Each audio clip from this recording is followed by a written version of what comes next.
Hey guys, Lyndon from Describe News here, and I wanted to have a spoiler review slash discussion on Alien Covenant. Now, while I did enjoy the movie for the most part, there were some little things that bothered me, and I just wanted to touch on those as well as the things that I enjoyed.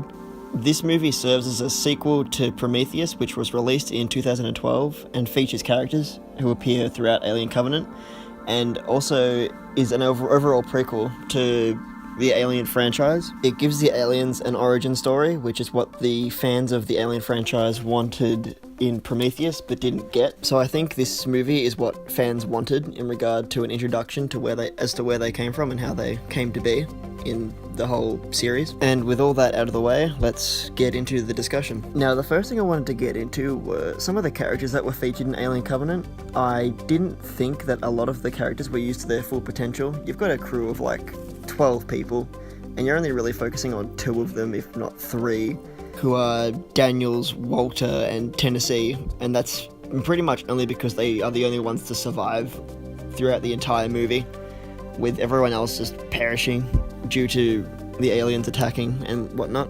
Like, the remainder of the cast just felt unnecessary, as they were just used to drive the story along or create a sense of danger with the aliens showing up. On top of that, I didn't feel any emotional attachment to the characters that got killed off. Like, they're not introduced in such a way that you feel like sad that they're gone. But also in that regard, it keeps you on the edge of your seat because you want to see what happens next to the rest of the crew members with this alien scurrying around the planet after them. But yeah, you feel no real emotional attachment to the rest of the crew of the Covenant. You just sort of are left on the edge of your seat when they eventually killed off. I thought Alien Covenant had one real casting issue, and that was with James Franco's character. The only dialogue he had was from camera footage that Daniels, his wife, was looking at like after he died in cryosleep when a storm hit the ship, and he basically just burst into flames and they couldn't get him out in time. And from that point on, you just come to find out Daniels' motivation,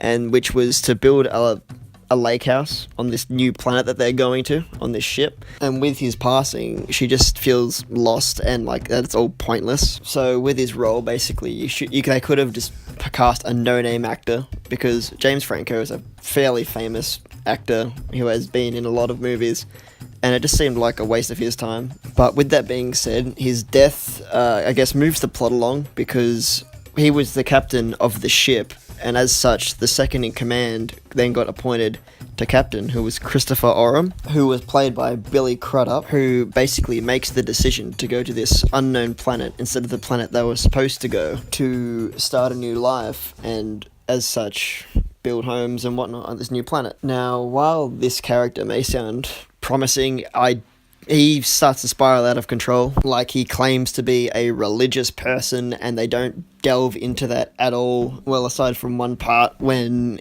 he basically witnesses an alien killing one of the crew members. David, who is played by Michael Fassbender, is trying to talk it down, try to communicate with it, to which Christopher Oram just shoots it, and David freaks out and starts, like, asking him what he's doing, what he's done, to which Christopher Oram just holds him at gunpoint, and he says, "I've seen the devil," and then demands to know what David is doing on this planet, to which David's just like, "Oh, well, alright, you got me, right this way," and lures him straight into a cave, and just impregnates him with an alien. And now, that seemed stupid to me, because he has just seen his friend get killed by an alien, and David try to talk to it, and he just goes along and believes David all of a sudden, which to me sounded like a major plot hole in his character. Like, why would you trust someone who is clearly instigating something on this planet? But yeah, anyway, I could be here forever talking about him. Moving on. Michael Fassbender's role as David is without a doubt the best role in this movie. He serves as the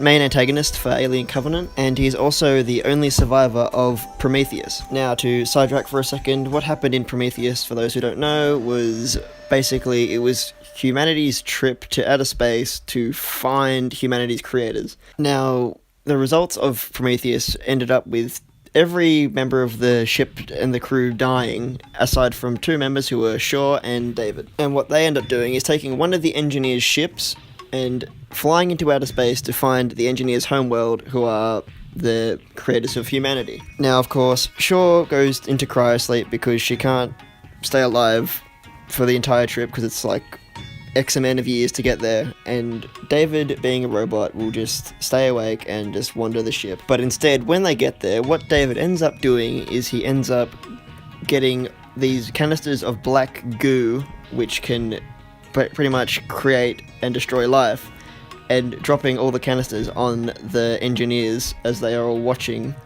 and kills every last one of them.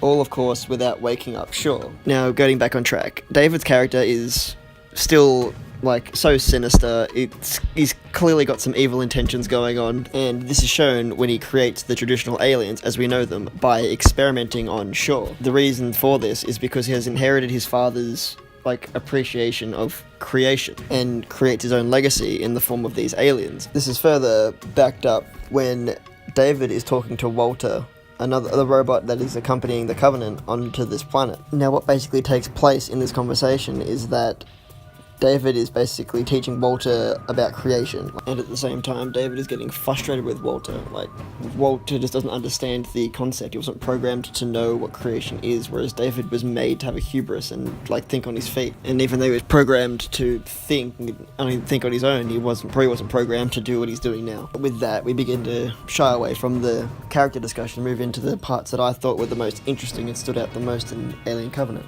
The first thing that I want to talk about is the prologue scene, because I feel like it's a very important piece of the movie. What this scene is it's just a conversation between Weyland and David, and they're basically just talking about David's creation, and David stops him and he's like, if you created me, who created you? And then Weyland just says, well, that's what we're going to go find out. And this is when you find that David has little to no regard about human creation. He says, you're a human, I'm a robot, I will outlive you, I will potentially live forever.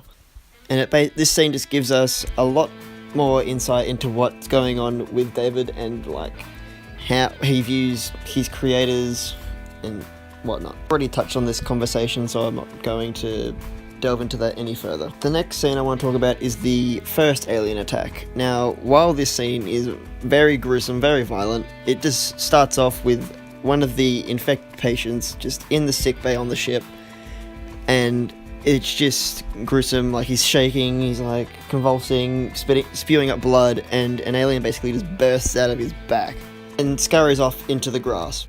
And then what happens next is, as the Covenant crew that set out to look around come back, a second alien bursts out of another guy's throat, because as he got infected as well while they were looking around. And then they're basically just waiting in the grass, just trying to see if they can find these aliens before they get attacked by them. And then sure enough, one of them comes charging back, bigger than before, like, because they have such a fast life cycle. It's grown up, it's way bigger, it starts overpowering them, killing 2-3 of the crew members. Now, while they do manage to kill one of these aliens, like, after it kills 2 of the crew members, the second one, who is still rather small, approaches them at, like, full speed, and they are then saved by David, and it runs off back into the grass. And we find out later that it does come back and kill another one of the crew members while they're with David. The next 2 scenes are basically just going to sum up what I'm into when it comes to these movies. Is basically the aliens attacking the humans as they try to survive. And at this point, Christopher Oram has been infected by a face hugger and has given birth to the traditional xenomorph alien, the big black one that we know and love.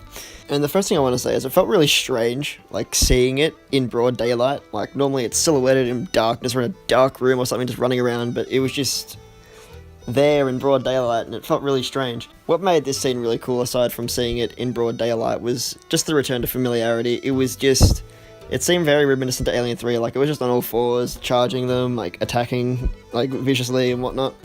I found the second scene really enjoyable as well, because again, it was return to familiarity, because it's basically shown that one of the, well, he was alive, but he's not anymore.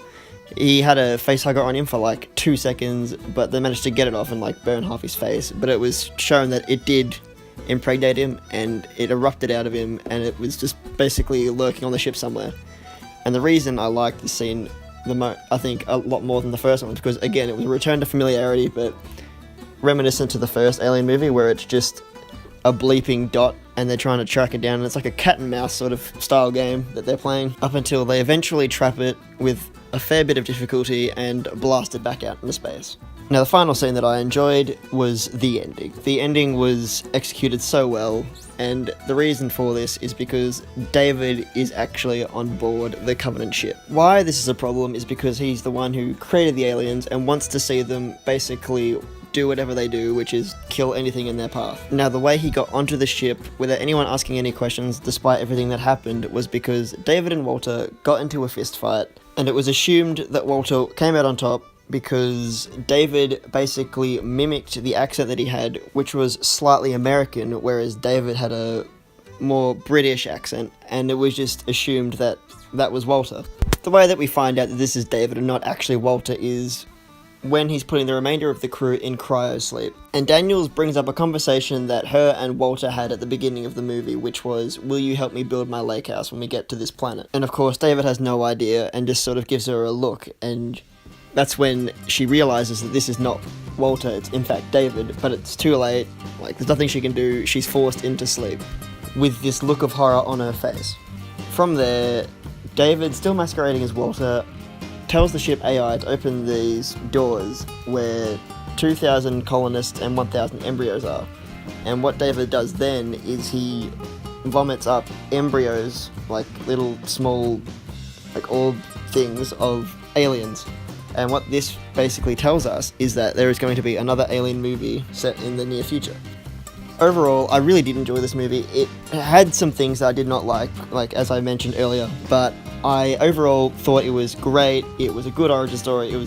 It kicked Prometheus out of the water in regard to origin stories. I am assuming they're going to release one more because they wouldn't leave you on a cliffhanger like that. I personally don't want to be. But yeah, with that being said, I'm going to bring this video to an end, and I hope you all have a good day, and thank you for listening.